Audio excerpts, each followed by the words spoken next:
After falling just short in the national championship game, we have the very first offseason of the Kansas Dynasty here on EA College Football 25. And today, this roster will see significant change.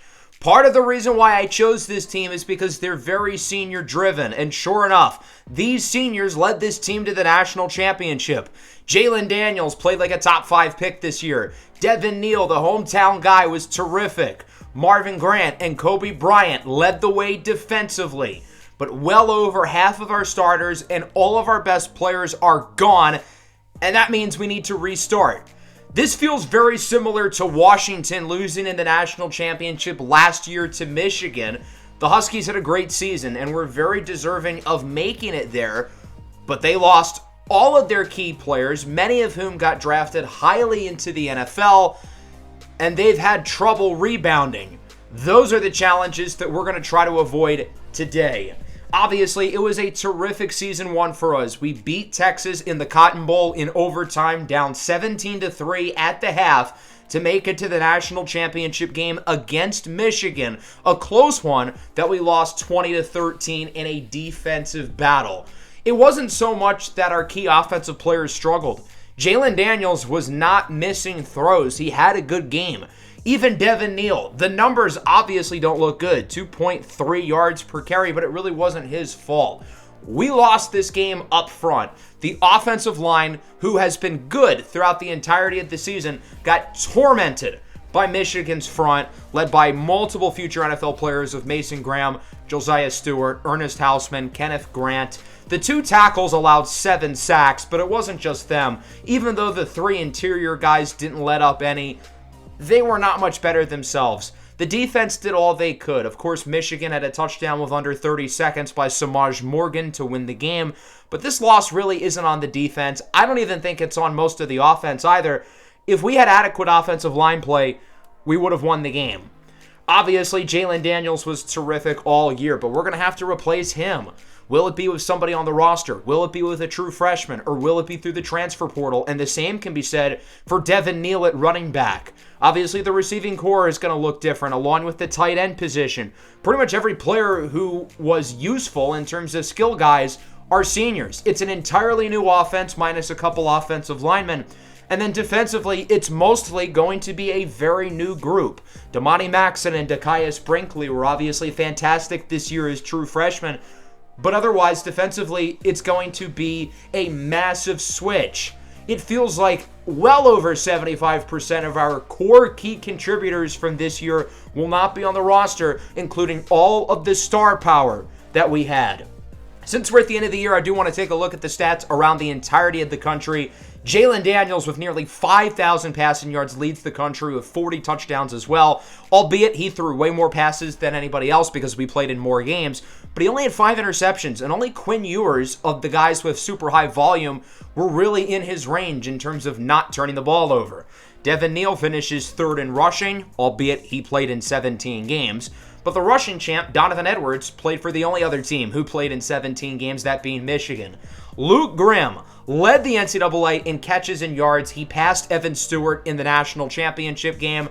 Obviously, Luke Grimm was not the very best receiver in the country this year, but he was still terrific. In terms of yards per game, he was about 25th or 30th, which is a better representation of his year. But he was great. Lawrence Arnold was great. And obviously, defensively, numerous key players. Marvin Grant led the NCAA in terms of total tackles. Devin Neal not far behind. In terms of sacks, Dakias Brinkley with 16. That was 2nd in all of college football, only behind Jordan Birch, who is likely to be the number 1 pick in this year's NFL draft to the New England Patriots. Kobe Bryant with 7 interceptions, tied for the lead across the nation. Now, Bryant, we know him for his ball skills, but in coverage, he was just as good. The best cornerback in the NCAA, tied for the NCAA lead in interceptions with Nasir Bowers of Toledo. He was arguably the best defensive back in the country, and I say arguably because Marvin Grant exists as well. We had maybe the 2 best defensive backs in the nation, probably the best quarterback, maybe the best running back. Devin Neal, I'm pretty sure, led all players in scrimmage yards across the NCAA. I mean, we had so many guys play at such a high level, but it's not going to matter for next year because they're all going to be in the NFL. We do have another commitment, Adrien Bourgeois, a 3-star safety from Texas. So the recruiting class continues to look better and better, and obviously we're going to dive deep into recruiting in just a little bit. We finished the year as the second-ranked team in the nation. Makes sense because we made the national championship and lost. Marvin Grant wins the Conference Player of the Week with a season-high 13 total tackles, and Luke Grimm wins the Offensive Player of the Week. Obviously, we weren't competing with anybody for Conference Player of the Week. We're the only team in the Big 12 who played. Let's take a look at the coaching carousel as we start the offseason. Arizona State, Pittsburgh, West Virginia, Florida, Wisconsin, Stanford, BYU, and Auburn are amongst the teams who have new head coaches. It says Auburn's coach left to the NFL. I'm not sure who in the NFL would want Hugh Freeze in their locker room, but I guess we're going to roll with it. Next up, it's time for players leaving. This is going to be the emotional part of the video, and this is what we have been dreading since the first episode of the series, and officially turning the page on this great group of seniors to now an entirely new roster. Now, these draft projections don't necessarily matter because, of course, in the Broncos franchise, we're going to base it based on a number of factors, including their overall rating and how they played. Obviously, some great all-time Jayhawks here. Jalen Daniels arguably should have won the Heisman. A terrific season at quarterback and likely a top 5 pick. Devin Neal, hometown guy from Lawrence, Kansas, a fantastic running back. Kobe Bryant, Marvin Grant, Mello Dotson, terrific defensive backs. Luke Grimm and Lawrence Arnold, the great receiving core, along with a bunch of other really good role players. Cornell Wheeler, Dylan Wutke, Tywan Berryhill Jr., O.J. Burrows, Quentin Skinner, Trevor Wilson, Jared Casey, Michael Ford Jr., Bryce Cabledew. Easily the greatest senior class in the history of Kansas football. These guys resurrected this program from maybe the worst Power 5 team in the nation to a few points away from winning a national championship. I also want to talk about some of the player movement across the rest of the country, specifically with underclassmen entering the NFL draft. So these are the juniors who were expected to enter the draft and will be. We've talked about these guys and their future in the NFL, of course, in prospect profiles with the Denver Broncos series, but I'm more interested with this group. Players who were previously in the draft who are now out. Players who have newly declared for the draft, and other guys who tested the waters but will be returning to school. Easily the biggest surprise here are the two guys who were fully expected to enter the NFL draft because they both would have been high picks, but are not. And we'll start with Evan Stewart, the wide receiver from Oregon, who through the first half of the year I thought was the best player in the nation. Slowed down a little bit towards the second half of the season. He still probably would have been a top half of the first round pick, but he's decided to stay at school. He wants to prove himself a little bit more, especially after that rough showing in the Rose Bowl where he was covered on Kobe Bryant Island. Stewart is now the clear number 1 option at Oregon with Trayshawn Holden and Tez Johnson gone. But that means there's going to be more attention on him from the defense, and Dylan Gabriel will also be gone. Dante Moore will likely be the starting quarterback this year for the Ducks. The other player here who I would argue is even more of a surprise is Nick Scorton, the edge rusher from Texas A&M, who probably would have gone in the top 5. He feels like there's unfinished business with the Aggies and has decided to return to school. But he would have been one of the first players off the board, 15.5 sacks this year with the Aggies. Let's take a look at the list of players who have newly declared for the draft. Some interesting names here, including Ashton Jeanty, the running back from Boise State, who had a fantastic year, was great in the Mountain West title game. He's joined by a couple other really good players in the backfield. Quarterback Kyron Drones from Virginia Tech, Damian Martinez, Jordan James. We got a good look at him in the Rose Bowl. Another guy who we played against in the college football playoff is wide receiver Isaiah Bond from Texas. Of course, Evan Stewart was supposed to be a first-rounder. He returns to school. But Isaiah Bond now basically slides into his projection. Bond had 500 yards and 5 touchdowns through the 3 playoff games he was in. He's likely to be a top half of the first-round guy. Another Texas player here, Kelvin Banks Jr., also likely a very high pick. Probably ends up being the first offensive lineman off the board. Most of these players will probably be top 100 picks, so I'm excited to discuss them in further detail in the Broncos franchise on Madden 25. And with that, we can now talk about the fun part of the offseason recruiting. The chapter of Jalen Daniels, Devin Neal, Kobe Bryant, and Marvin Grant is officially shut, and now we have to figure out how we're going to replace these guys. We don't have a starting quarterback. We don't know if we have a starting running back. We have one receiver on our roster and a lot of holes defensively. We do have a good recruiting class, currently ranked 25th, second in the Big 12 with 4 4-stars and 16 3-stars. And I would like to add a big transfer class. We currently have 6 players on the board available, but I'm going to open up some more space, and hopefully that way we can have close to 10 players from the portal join the program. 20 players have officially signed. We've left 3 players on the board who didn't choose our school just in case they decided to back out of their commitment and ultimately sign with us. Unfortunately, it's not going to happen with Angel Logan, who goes to LSU, George Shembo of Alabama, and Trent Aurora, who ends up at Ole Miss. Of course, losing out on a guy like Trent Aurora, who has star development, certainly hurts because, again, we have one receiver currently on the roster, 66 overall, Keaton Kubeka. Now, that doesn't include the other freshmen that we've signed, but receiver is one of the many positions that we're really going to focus on here with the transfer portal. There are still 6 other players here who have not chosen a school yet. We're probably going to get most of them, but I might take some of those guys off the board at least early in the cycle just to see how many transfers that we can land. In terms of positions that we need, we're certainly going to explore quarterback. We have a couple freshmen who signed with the team. We've got some guys on the roster, but it's certainly not a foregone conclusion that any of them can start for us. Running back's a position we could look to upgrade. Obviously, wide receiver, there's no secret that that's probably the biggest need on our team. Tight end, we lost a lot of depth along with Jared Casey. That's a need as well. The offensive line should still be pretty strong. I don't think that's an area we're going to really look at in terms of the transfer portal. And the same can be said on the defensive line. I think Seth Jennings, the 4-star, is going to play right away. We've got a lot of depth there up front. But the back end of the defense, we do need some reinforcements. We lost a lot at linebacker. We're going to need some more talent there. And then, of course, in the secondary, of our 6 key guys, 4 of them, Bryant, Dotson, Burrows, and Grant, are all gone. So outside of the trenches, pretty much every other position on this team is a position of need. We need quarterbacks, we need offensive skill guys, we need linebackers, and we need secondary. We've got to hope that the transfer portal is going to give us some good pieces here, because I've kind of been banking on that throughout the entire season, knowing that, well, we probably don't have a starting quarterback on our roster. We have a lot of other holes that are hard to fix with 3- and 4-star freshmen. So let's take a look at the transfer portal and see who is interested. A lot of receivers. That's a good sign. Notable names here include Deontay Lawson from Alabama, Matthew McDoom, Darius Taylor, the running back from Minnesota. Michigan looks like the favorite for him. That could be the Donovan Edwards replacement. Caden Proctor is back in the portal for the 12,000th time. Of the top 300 players in the portal, 7 are interested in our school, 5 of whom are ranked in the top 100. Josh Kreutz, the center from Illinois. Center is absolutely not a position of need for us, but we're still going to put him on the board because he's a really good player. Samuel Mpemba, a former top 100 recruit. He's a linebacker from Georgia. We're only 7 for him, but the other schools high on his list, they don't look like big programs. I think we can win that battle. Joseph Manjack IV, receiver from Houston. The more receivers, the merrier. Javon McIntyre, the 15th ranked player in the portal and the highest ranked player who's interested in us, a safety from Pitt.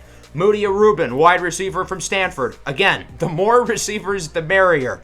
Cornerback Avante Dickerson from Utah State, one of the highest ranked corners on the transfer portal. And then Travion Ford. Defensive line is not a need, but again, he's a top 100 player. We have to do due diligence, at least, by putting him on the board and seeing how hard it's going to be to land him. You may notice there's no quarterbacks in that list, and there are some good ones here in the portal. Aiden Childs from Michigan State, Lenoris Sellers from South Carolina, TJ Finley, Ethan Dasco, Taylor McDougald, Cole Pennington. But none of these guys have any interest in coming here. And as we scroll down, there's still no one. Samari Collier has our school in 10th.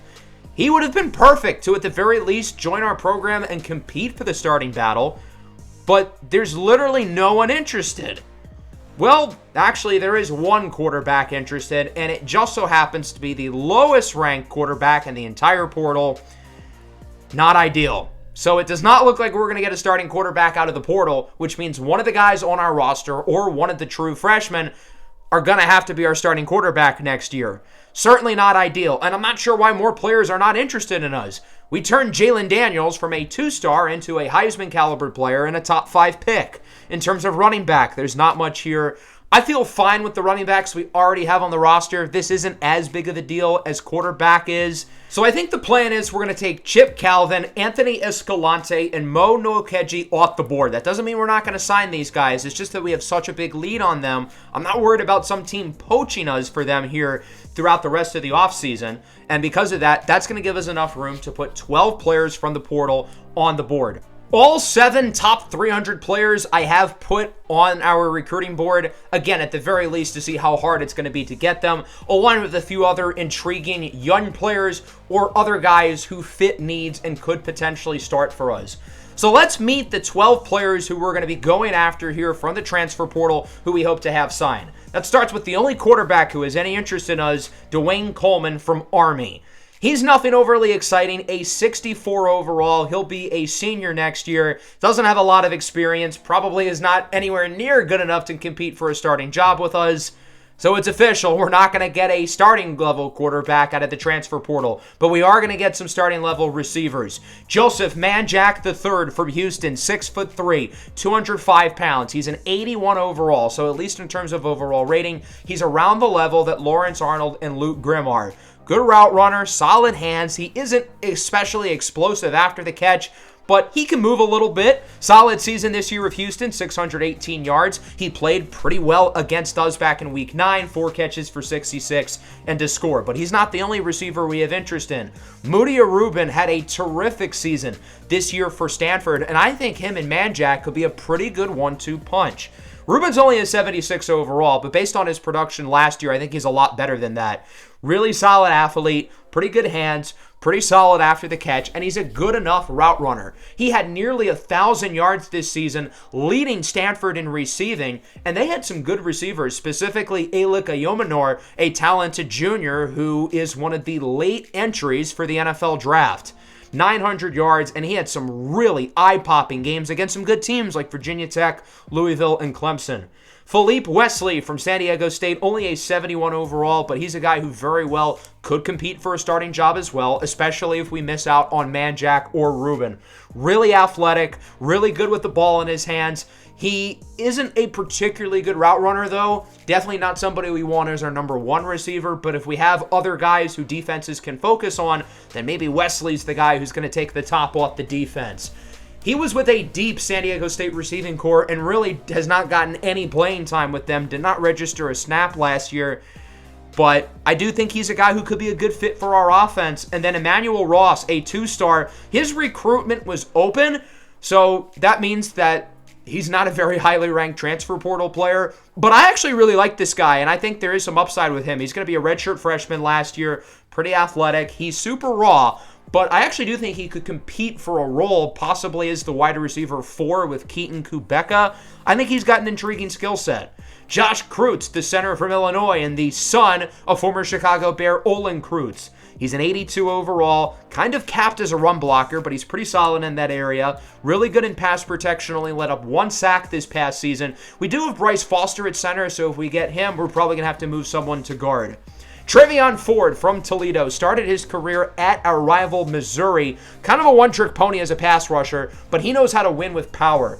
We're going to have 2 years of eligibility with him if we land him. He only just wrapped up his sophomore season where he recorded 7 sacks for the Toledo Rockets. Samuel Mapemba from Georgia is a player who I would be really excited about landing. He's not a top 100 player in the portal, and I don't really see why. He has 3 years left of eligibility, being a redshirt sophomore, star development, and I really like his skill set. This is a former top 100 recruit who was never really able to catch on at Georgia. Really athletic, but he can play a lot of different roles for us defensively. Hand in the dirt, hand out at the dirt. Given what we need, he's probably going to be more of a traditional linebacker rather than an edge rusher. We're only in 7th place for him, but most of the other schools he's interested are not big schools, and I think we have more resources than all of them. So I think we have a good shot of landing him, despite the fact that it's going to be an uphill battle. Jaden Bethea, a linebacker from Appalachian State, a 69 overall redshirt sophomore. We need depth at linebacker, especially if we miss out on Samuel and Pemba. I'm confident we're going to land him, but if we don't, we're going to need more guys in the linebacking room, and I think Jaden Bethea could be that guy. And then in the secondary, we're losing a lot of key players in terms of our defensive backs, but there are a few guys who hopefully can look to take the roles from Kobe Bryant and Marvin Grant. That includes Avante Dickerson from Utah State, really athletic player, good in man coverage, solid in zone, very good ball skills as well. He's a little bit undersized, 5'11", 170, but so was Kobe Bryant. He was also 170 pounds. I think there's some similarities physically between the two of them and in terms of their skill sets. Exodus Ayers, another young prospect here, a 68 overall freshman from Oregon State. This is another guy like the receiver Emmanuel Ross, who I think has upside.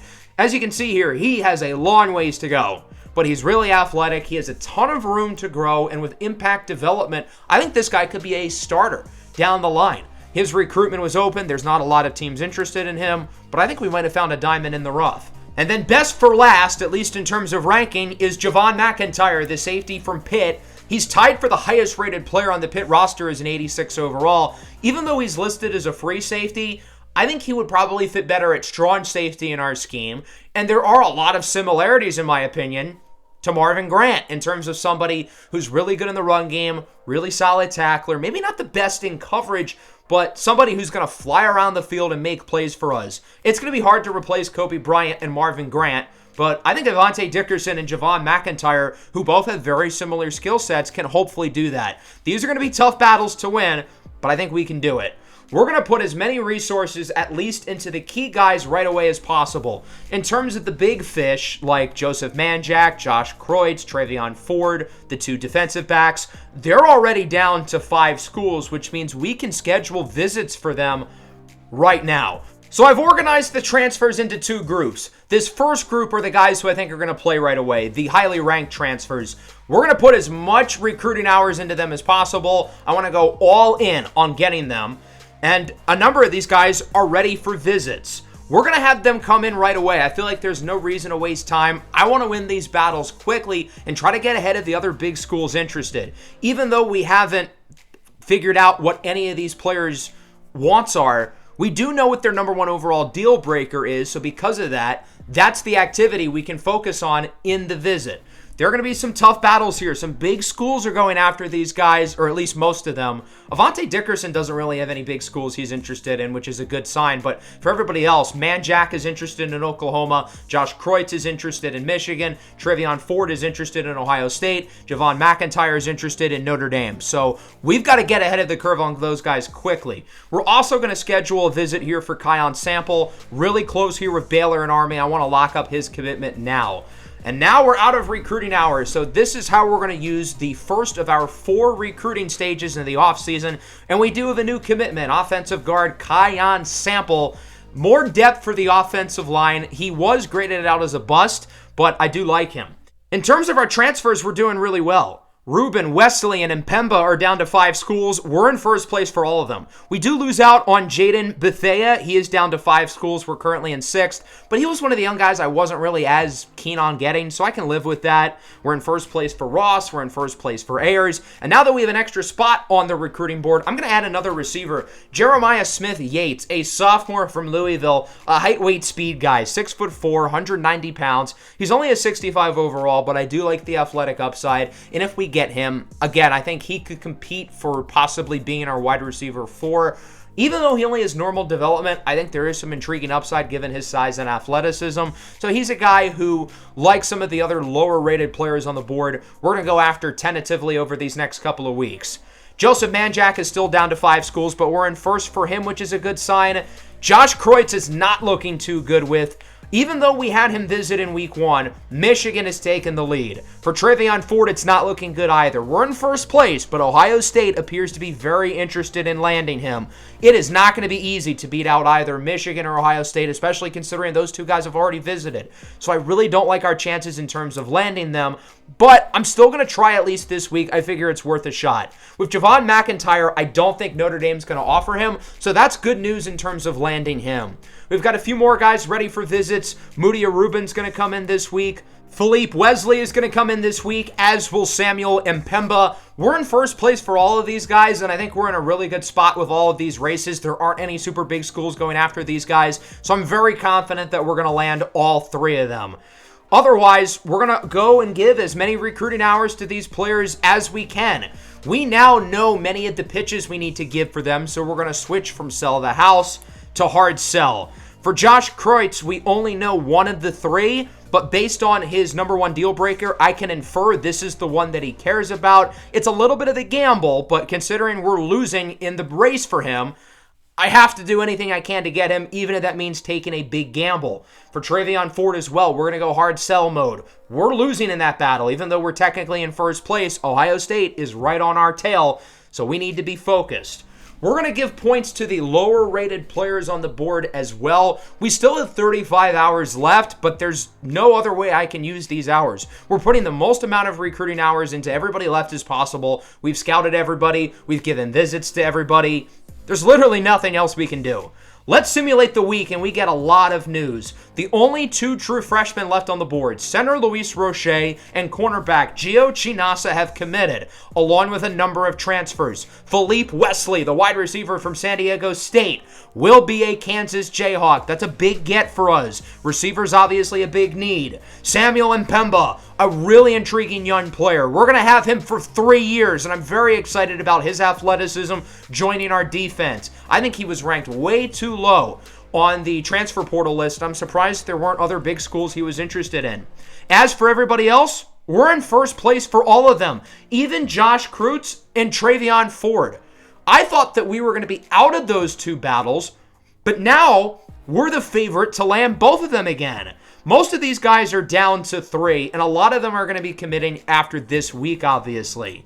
In terms of recruiting hours, there's nothing really for us to change for the most part. I am going to take a couple of these young guys off, Jeremiah Smith-Yates, the receiver from Louisville, and Coleman, the quarterback, because I want to put some of their other true freshmen back. Mo Nwokeji and Anthony Escalante are two players I'm prioritizing. Nobody else is super interested in them, but I'd rather get these two than the lower-rated transfers. So we're going to have them come in for a visit. We're going to re-get them scholarships, and we're also going to have these two younger guys, Ross and Ayers, come in for visits as well.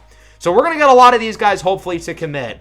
Kreutz and Ford are going to be the two question marks. With Joseph Manjack, I think we're in a good spot. We have a big enough lead on Texas Tech and Oklahoma. Mudia Rubin seems like a lock. Josh Kreutz is going to be a little bit closer. We've passed Michigan, but that one's neck and neck. For Travion Ford, I am very confident we're going to land him. Ohio State isn't really going after him that hard. Dickerson and McIntyre, we have pretty big leads on. There's a chance that all 10 players left end up committing after this week. That would be pretty awesome. So as we skip the week, we get a number of commitments. Joseph Manjack will be our number one receiver this upcoming season. A huge get, a fringe top 50 player in the portal. The wide receiver 2 will be Mudia Rubin, who had nearly 1,000 yards at Stanford, and all of a sudden the receiving room looks a lot better. Josh Kreutz, the center, chooses us over Michigan.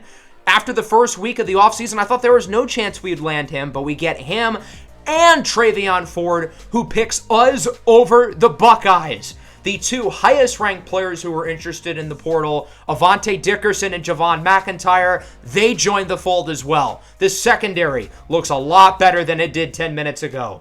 Exodus Ayers commits, Mo Nwokeji commits, Anthony Escalante commits. We did not get the clean sweep, though. We got 9 out of 10. We were so close on getting everybody, but Emmanuel Ross is just not there yet. He's the only player left, and since we're giving the maximum amount of hours that we can and there's nobody else interested, we're going to be able to get him after this final stage of the offseason, so we're not going to have to make any changes. We can simulate right away, and Emmanuel Ross will commit to the program, and with that, recruiting for season number 1 is done. We have a full 35-person class. I believe we ended up with 25 freshmen and 10 transfers. So obviously this really could not have gone any better. Every player who I expressed significant interest in ended up joining our team. I did not think that was going to happen. I thought we'd got a lot of them because I knew I was going to go all out in the transfer portal period. I didn't think we'd get all of them, though, and we'll finish with the 20th ranked class in the nation, one of just 5 teams who sign a full 35-person class, and the number 1 recruiting class in the conference. 9 4-stars, 24 3s, and 2 2s. Let's go through the rest of the transfer portal, talk about some of the highlights. Deontay Lawson to Florida State. Matthew McDoom to Georgia. Darius Taylor to Michigan. That makes a lot of sense. Donovan Edwards gone. Taylor now going to be one of the best running backs in the country. J. Michael Sturdivant now in our conference. He signs with TCU. That's a big get for the Frogs. Caden Proctor almost went to Iowa. Would have been hilarious. He goes to Iowa State. Jack Velling started his career with Oregon State, then goes to Michigan State, ends with the rival Oregon. Eugene Wilson to Ohio State. That receiving core is going to be filthy. Emeka Ibuka is gone, but they still have Carnell Tate, Jeremiah Smith, and now they add Wilson to the fold. Jonah Coleman, the running back from Washington, will go to the rival Oregon to replace Jordan James. Will Pauling was interested in a lot of big schools. They weren't interested in him. I don't know why. He goes to an NC State team with a really good passing offense and a really good receiving room. Let's talk about some of the quarterbacks. Gurmy Bernard goes to USC, where he will be catching passes from Aiden Childs. Childs will sit behind Miller Moss this year, but he's expected to be the long-term quarterback for USC. And when I say long-term, that really only might end up being one season. Lenoris Sellers goes to the rival Clemson. He'll be the heir apparent after Cade Klubnik. I get Childs and Sellers going to big programs, but really everybody else below them, I don't see why they weren't interested in us. All of these guys ranked in the top 100 probably would have been the favorites to start for us next year. Evan Simon is going nowhere. Samari Collier is going to be a backup for a year at our rival, Kansas State, as opposed to possibly being a starter here. I don't get it. In terms of running backs, LJ Martin's a big one. He goes to Texas A&M. I'm not really sure why. A&M has maybe the best backfield in the country with Reuben Owens and O'Neal, who's really good as well. I don't really get the thought process there. Jalen Moss goes to USC. What a transfer portal period for the Trojans. Profel Ashlot goes to Ohio State. Nick Harbor goes from South Carolina to North Carolina. What a depressing portal for South Carolina. Their quarterback and receiver jumped ship to their two rivals. That's kind of depressing. That brings us into the position changes stage of the offseason. Our new roster is here. The transfers and the freshmen have been added. We have 5 freshman athletes whose positions we can switch. Jazir Tolbert, we recruited as a running back. That's where he's going to play. He actually would be a pretty good defensive player, but I think he's best fit to play running back. Zach Stokes, we recruited to play tight end, but he actually looks better as a linebacker. His linebacker ratings look pretty good, and I think that's a slightly bigger need in terms of depth. So I think we're going to put him at linebacker. He's going to play, I think, right outside linebacker for us. I think he could be an intriguing starter down the line. Mo Nwokeji, we recruited him as a linebacker. He's only a 65 at middle linebacker, but he's a 72 at outside linebacker. That sounds good to me. And then the big two, Clyde Poole and DeAndre Rainbolt, the two quarterbacks. Rainbolt would actually be better at tight end, but I like his upside at the QB position. He's only a 65, but I think he could be a good player down the line. And then Clyde Poole, he's the most fascinating player on the entire roster to me. I'm really surprised that he's not rated higher at other positions because he is a freak. I was always going to put him at quarterback, but how is he a 66 at running back? He has really, really good rushing ratings, 96 speed in particular. He's an intriguing player who very well could battle to be the starting quarterback as a true freshman. In terms of other guys who are going to be moving, we're going to put Bryce Foster at left guard. He takes a big jump, whereas Josh Kreutz stays the same. So Kreutz will stick at center. Foster goes to left guard. Calvin Clements will slide from left tackle to right tackle, where he'll battle to be the starter. I think Travion Ford is primarily going to play defensive tackle, and he's rated higher there, but I want him to develop his skills as an edge rusher, so we're not going to switch his. Jason Gilliam will play a lot of middle linebacker, so I figured I'd make the switch. He's the same rating at middle linebacker and outside linebacker. And then Javon McIntyre, again, we're going to use him in the Marvin Grant role, so I figured I'd slide him over to strong safety.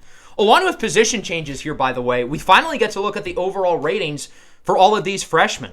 In terms of the highlights, Clyde Poole being a 72 is really fascinating because he wasn't a highly ranked recruit at all. He's currently tied for the highest QB on the roster before training. That could obviously change some things, but he very well could compete to be a starter. Jazir Tolbert's a 73. Isaiah Lamore is a 72. Seth Jennings is the highest rated freshman, is a 75. I think there's a real shot he starts day one.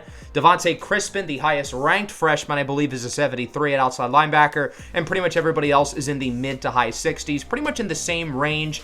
What's going to be key for pretty much all these guys is how they develop over the next couple of off seasons rather than their initial overall ratings. Mario Maddox is the one guy I'm disappointed in. I was hoping he'd be in the 70s because he's a JUCO player. He does have star development, though, and I think there's still a lot of room for him to improve. And that's the next thing I want to talk about, the development traits. We have one elite, fittingly that's the best recruit we got, Seth Jennings. This kid is going to be a monster.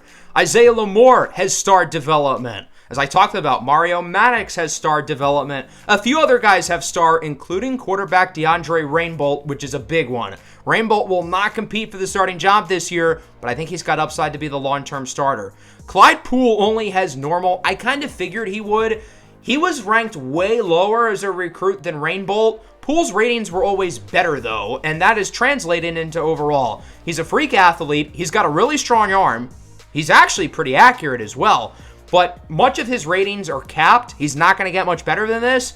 It's just that he really isn't the smartest player. He doesn't have a lot of football IQ, which obviously you need at quarterback. But otherwise, he very well could be a really interesting player to battle for the starting spot. That brings us to training. Of course, in the old NCAA games, training was very linear. In EA college football, not so much. It's very unpredictable. At quarterback, Ben Easters goes up 9. He's an 81, and Isaiah Marshall's a 77. So both of these guys are rated higher than expected, and now I feel a lot better that we did not get a transfer portal quarterback. So realistically, I think Ben Easters, Isaiah Marshall, and Clyde Poole are probably the 3 guys who compete to be the starter. Sevion Morrison takes a big jump. He's an 87. Daniel Highshaw's an 83, and Johnny Thompson Jr. takes a surprising jump. I think it'll be a running back by committee with all 3 of those guys. At wide receiver, it's only Keaton Kubeka here. He's a 70. He'll compete to be, I guess, the wide receiver 3, considering our current wide receiver 3, Philippe Wesley, is a 71. At tight end, not much of a jump here. Now, again, what I love about this game is it's unpredictable. I did some simulations beforehand to see what could happen, and in said simulation, Jaden Ham went up to like a 79. Here is only a 69, so you don't really know what to expect. James Livingston is an 86. That might be the biggest surprise here. He went up like 15 rating points. I thought Calvin Clements was going to be the starter at right tackle, but it's probably going to be Livingston. Dekias Brinkley takes a well-deserved jump. He is now an 80 overall. I'm very excited for his sophomore season, especially now with Seth Jennings on the other side. We have a deadly edge rush duo of the future. Gilliam's an 80. Brown is an 80. In the secondary, I was really curious to see here. The biggest jump was Basil Wilson. He's a 79. He may be our corner number 3 this year. Jalen Dye took a huge jump, the brother of Devin Dye. Damani Maxim, meanwhile, is a 77. I was hoping he'd go up more, but he's only a sophomore. He's got plenty of time to eventually do so. I want to talk about James Livingston, though. Again, he's the biggest surprise. A sophomore offensive tackle who now is one of the best players at his position in the nation. He'll probably start at right tackle, may very well be the long-term left tackle, and a guy who has a real future in the NFL. I looked at the rest of college football to see some of the big jumps, and the most surprising thing of all, Avery Johnson, the quarterback at Kansas State, is a 98. He is the best player in the entire country. Last season, we had the highest-rated quarterback in the game. This year, our rivals do.